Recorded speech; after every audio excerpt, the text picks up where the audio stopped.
o tema desse nosso janeiro é esse: começar, recomeçar.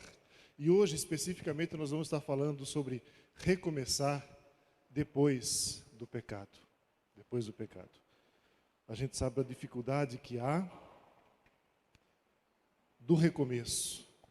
E sobretudo para nós, que temos um compromisso com Deus, temos um compromisso com Jesus, quando a gente erra de forma grave aos nossos olhos, é muito difícil a gente se levantar. Então hoje nós vamos estar trabalhando esse tema. Queria convidar os irmãos para estarem abrindo a palavra do Senhor em João 8.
Já disse isso aqui uma vez e quero dizer de novo que eu sempre olho para a igreja e enxergo a igreja como a reunião de muitas histórias. Muitas histórias. Às vezes eu fico pensando, será que eu sou aquilo que eu penso que sou? Será que se eu não tivesse vivido as experiências pelas quais eu passei na vida, eu seria essa pessoa que eu sou? E todos nós somos pessoas absolutamente complexas, pessoas que somos resultados das nossas experiências e da genética sobre a qual fomos criados, mas a gente olha para a nossa vida e não consegue se definir apesar de tudo isso. Eu me lembro certa vez, eu estava participando de um cursinho pré-vestibular, e o professor, eu aguardava com ansiedade a aula de literatura, porque diziam que o professor era muito bom. E quando eu cheguei, o professor disse assim: quem aqui não gosta de literatura? A maioria da classe levantou as mãos, ninguém gostava de literatura. E ele disse assim: hoje eu vou fazer vocês gostarem de literatura. Ele distribui para a classe uma música do Caetano, e coloca depois para rodar essa música. Pede que todos acompanhem a música que ele havia distribuído. E depois ele explica a canção, e depois de terminada a canção, eu digo, puxa vida, que cara fantástico esse tal de Caetano. Eu quero aprender mais desse sujeito. Eu ainda era garoto e comecei a estudar a obra de Caetano e falei, nossa, que artista complexo. Entretanto, perto dos anos 80, mais ou menos, o Caetano compõe uma canção e ele se define assim na canção, com essa frase: eu sou um homem comum, qualquer um, enganando entre a dor e o prazer. Hei de viver e morrer como um homem comum. E eu fico pensando assim, eu olho para o Caetano e vejo um sujeito tão complexo, e ele se define assim, um homem comum, para dizer o seguinte para vocês: talvez a visão que vocês tenham de vocês mesmos, a imagem que vocês tenham de vocês mesmos, se você perguntar para alguém que convive com você há muitos anos, qual é a imagem que elas têm de vocês, talvez seja algo absolutamente diferente daquilo que você pensa.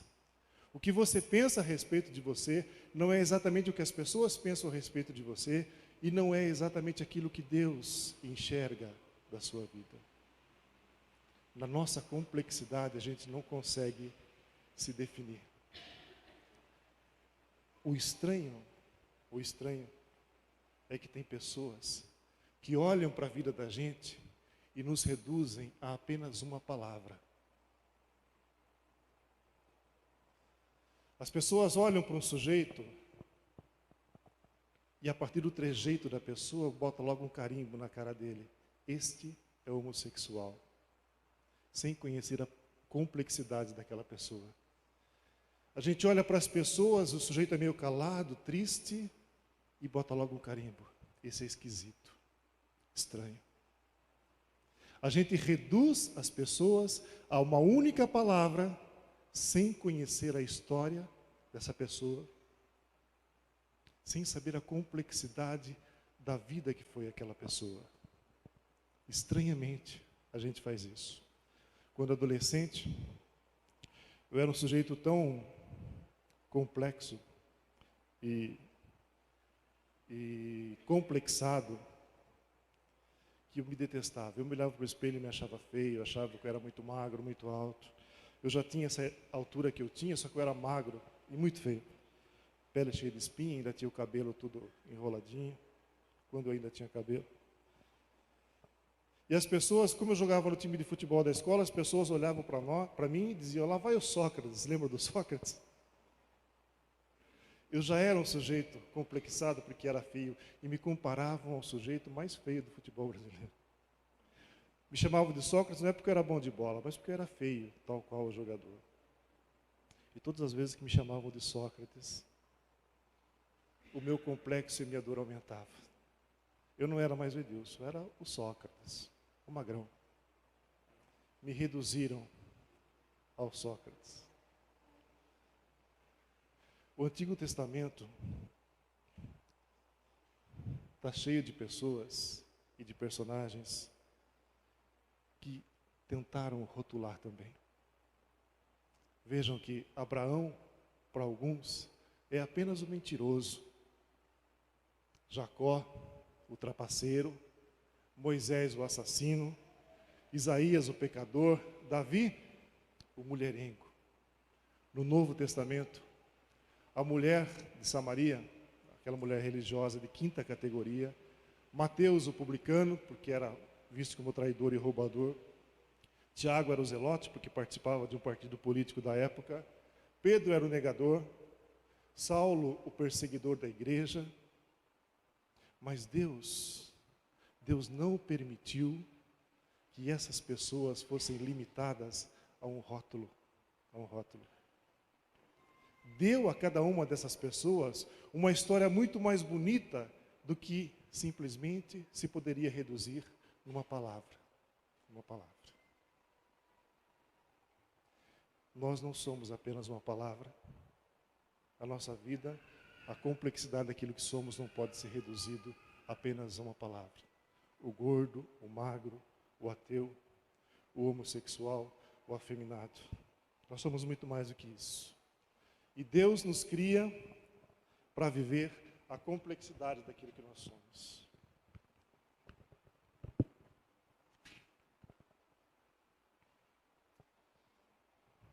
Quando Agar é expulsa da casa de Sarai, ela está lá no meio do deserto, com seu filho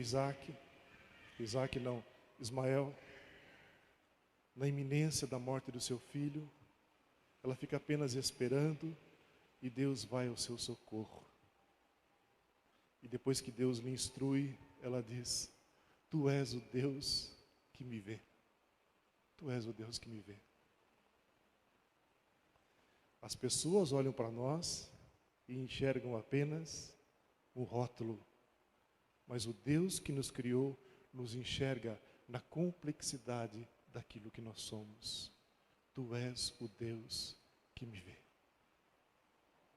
É assim, irmãos.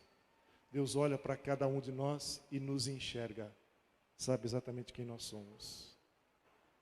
Esse texto eu acho belíssimo, que está lá em João também, no primeiro capítulo que nós acabamos de ler uma parte.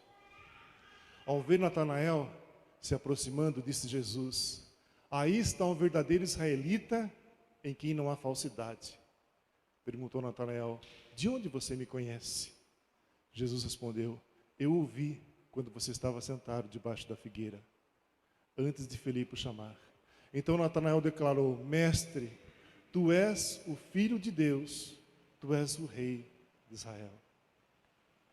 Porque o povo tinha por hábito orar debaixo da figueira. Só ele e o seu Deus se encontravam debaixo da figueira. Quando Jesus diz para Natanael: Eu o vi debaixo da figueira, ele estava dizendo: Eu sou o Deus para o qual você estava orando. Eu estava te vendo debaixo da figueira.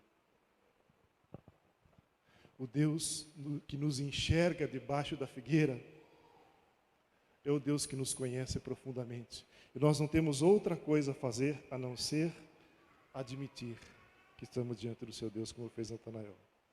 Tu és o Deus que me vê debaixo da figueira. Tu és o Deus que me vê debaixo dos rótulos que as pessoas colocam na minha vida. E hoje nós vamos tratar de uma mulher que um dia colocaram no meio de uma roda, apontado o dedo para ela e a reduziram a apenas uma palavra: adúltera. Adúltera. Sem conhecer a história e a complexidade daquela mulher. Nós vamos agora então nos debruçar sobre o texto que a Sueli leu. E vamos tentar entender essa história toda. Por que isso tudo ter acontecido? Logo no verso 3 do capítulo 8,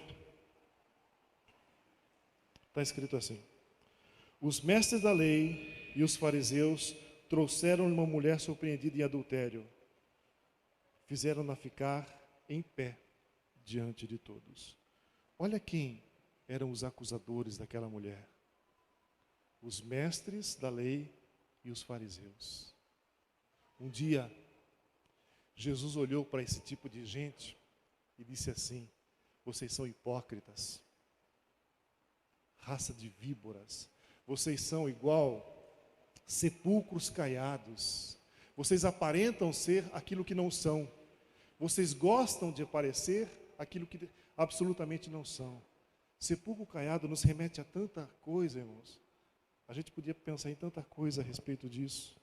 Imagine vocês, um sepulcro, ele é pintado para ter uma aparência bonita, para esconder cadáver, para esconder um corpo sem vida. Quantas pessoas estão por aí com o rosto pintado, sorrindo, sepulcros caiados, aparentando estar muito bem, para esconder uma vida desprovida de vida. Desprovida de vida. Hipócritas. Esse tipo de gente é que aponta o dedo para nós e nos reduz a uma única palavra. Pessoas que gostam de aparentar aquilo que não são, pessoas que gostam de diminuir os outros. E não tem absolutamente moral para fazer uma coisa dessas. Esses eram os acusadores da mulher adúltera. Vamos em frente. E disseram a Jesus: Mestre, esta mulher foi surpreendida em adultério.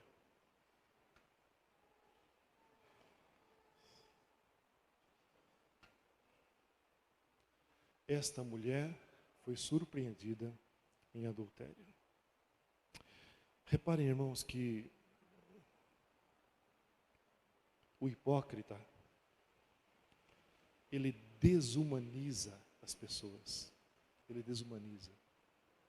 Quando você destaca o que há de pior nas pessoas, você está subtraindo dela o que há de melhor nela.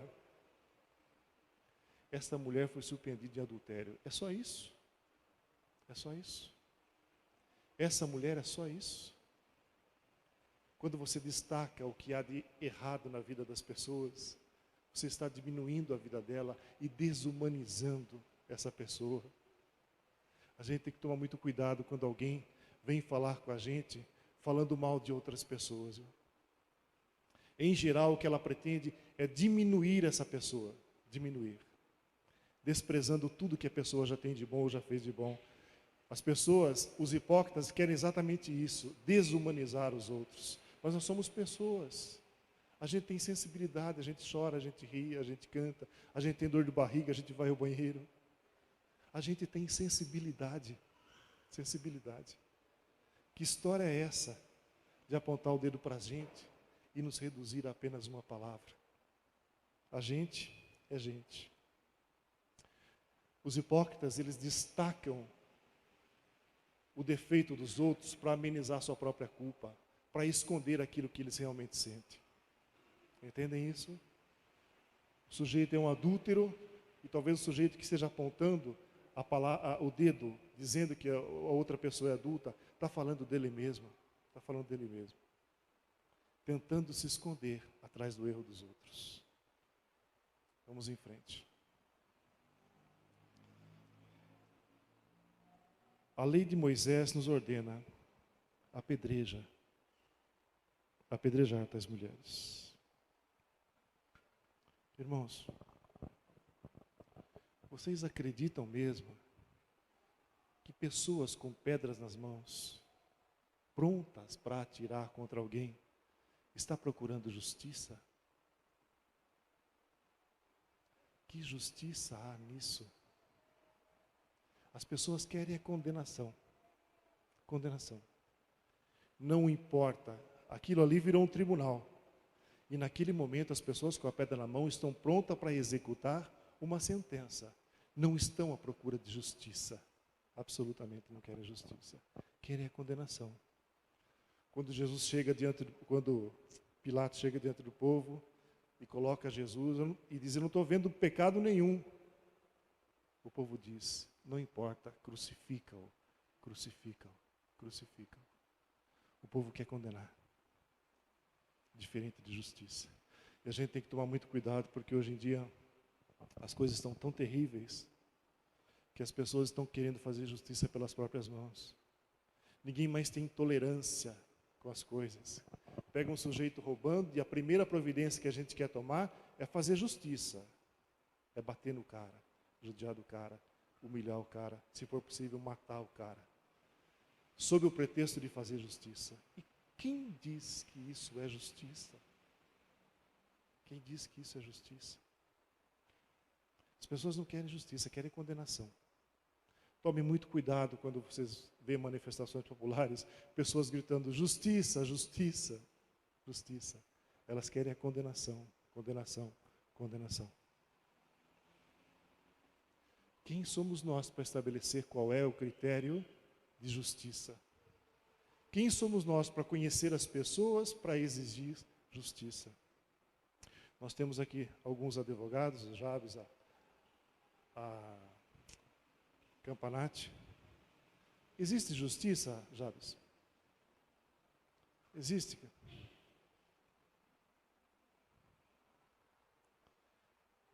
Será que nós temos condições de ir para um tribunal com uma causa certa, assim, Jabes, e dizer assim, ó, eu tenho tanta certeza que isso aqui é certo que o juiz não tem como negar esse meu pedido de justiça? A gente vai para os tribunais sem saber o que vai acontecer, embora você tenha absoluta convicção que a tua causa é uma causa de justiça. Quem teve uma demanda na justiça, que sabe como é que é. A gente nunca sabe o que o juiz vai sentenciar.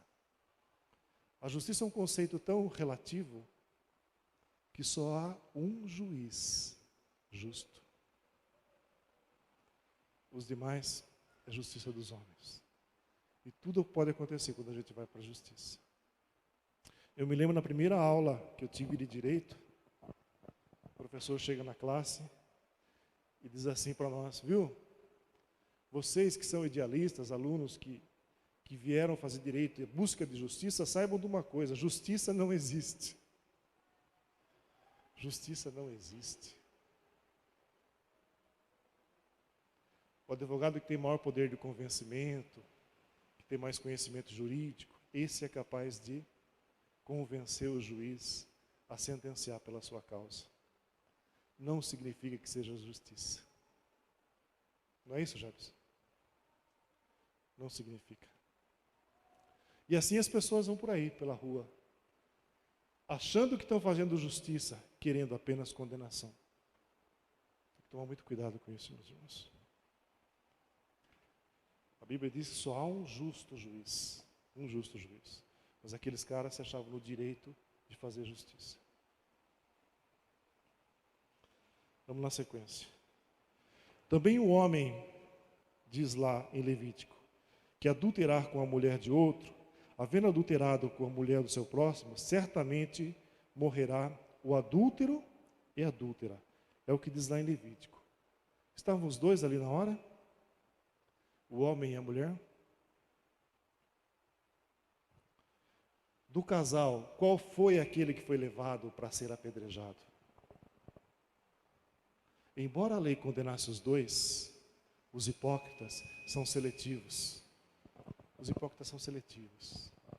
Sabe aquele pessoal que pertence a uma linha política que acha que só o partido alheio é que faz coisa errada, o dele não? O hipócrita é assim. O rigor da lei para os meus inimigos, para os meus amigos, o beneplácito da lei. Tem que tomar muito cuidado com isso, irmãos. Os hipócritas são seletivos. Apontam o dedo para aqueles que lhe convém. Mais nada. Vamos lá. Reparem nesse texto. Quando os fariseus se dirigem a Jesus, ele diz o seguinte: e o Senhor, o que diz? Eles estavam usando essa pergunta como armadilha, a fim de terem uma base para acusá-lo. Reparem como eles se dirigem a Jesus com uma reverência. E o Senhor, o que é que diz? Olha a reverência com que eles falam para Jesus. Mas a reverência nem sempre tem a ver em viver Jesus. Ser reverente a Jesus nem sempre significa andar com Ele. Aqueles homens o reverenciavam, mas o faziam de forma hipócrita. Mostravam reverência, mas não mostravam intimidade. Os homens eram muito zelosos no que diz respeito à lei só. E a gente tem que tomar muito cuidado com esse negócio de zelo e amor. A gente gosta de zelo, a gente gosta de regras, a gente gosta de manter a igreja dentro de um zelo, de uma linha. Mas quando esse zelo ultrapassa a questão do amor, isso é muito perigoso. Olha esse texto que está lá em Apocalipse. A respeito da igreja de Éfeso, está escrito o seguinte: contra você, porém, tenho isto: você abandonou o seu primeiro amor.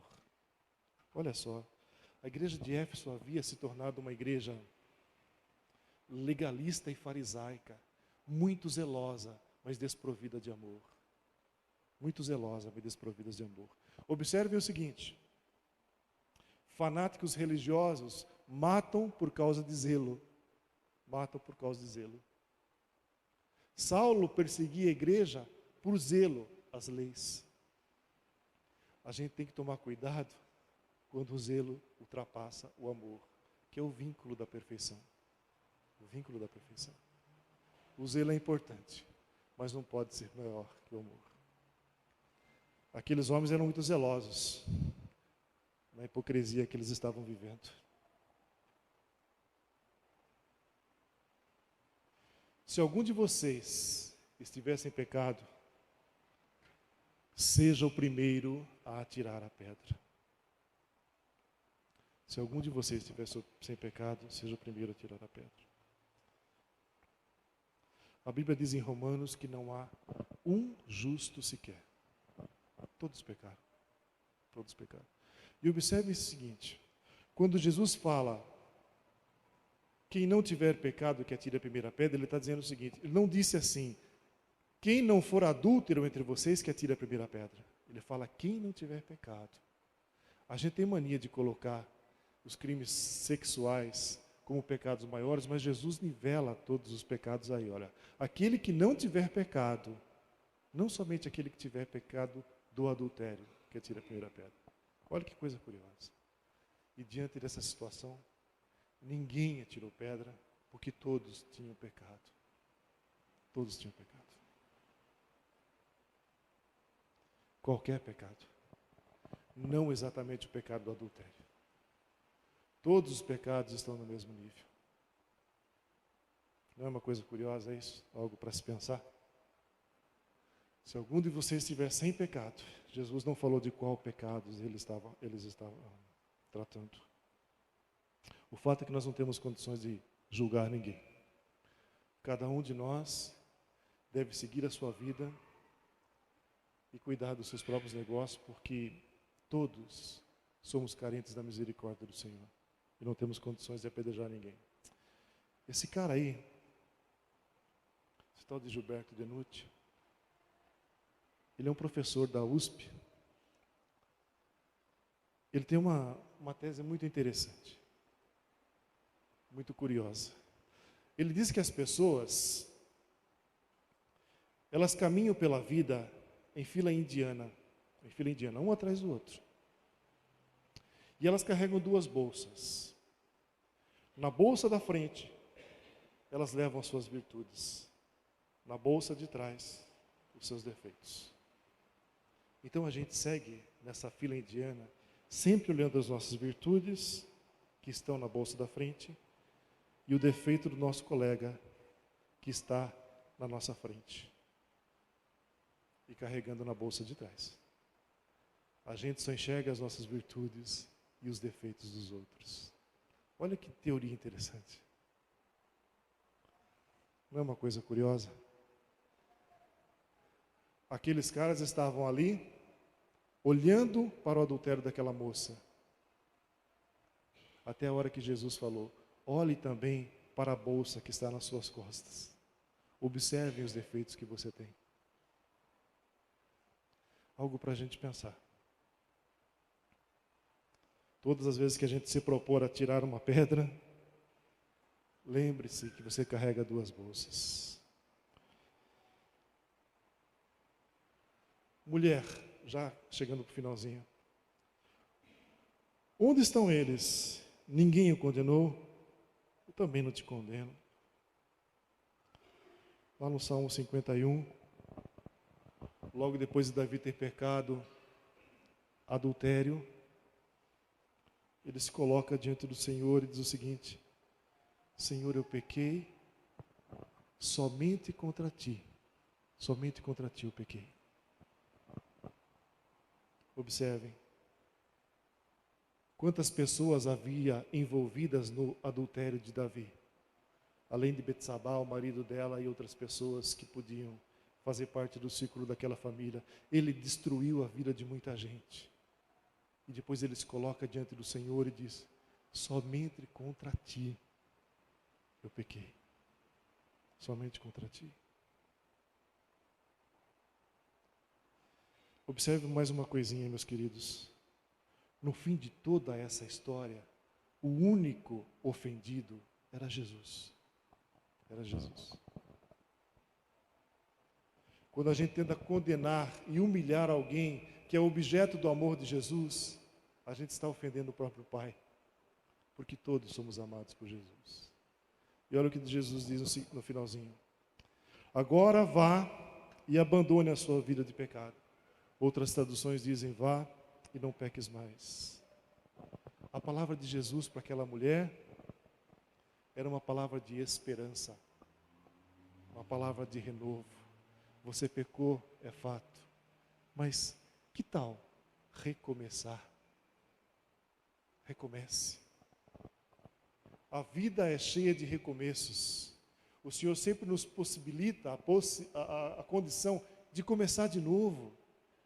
De começar de novo.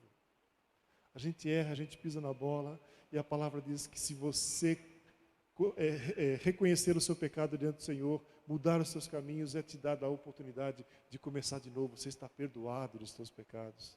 Jesus fala isso para aquela moça.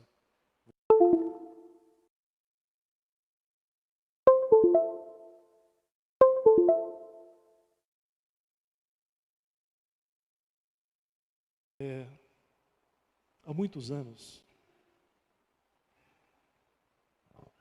eu li um texto da Madre Teresa de Calcutá. Eu fiquei muito impressionado com o texto, porque achei ele muito bonito. E agora eu estava estudando para essa meditação e me lembrei desse texto, procurei na internet e encontrei.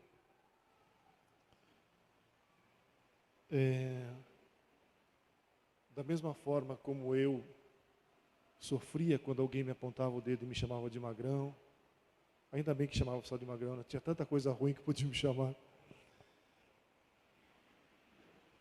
Quando a gente dá relevância para essas coisas que as pessoas dizem a nosso respeito, sobretudo no que diz respeito aos nossos pecados.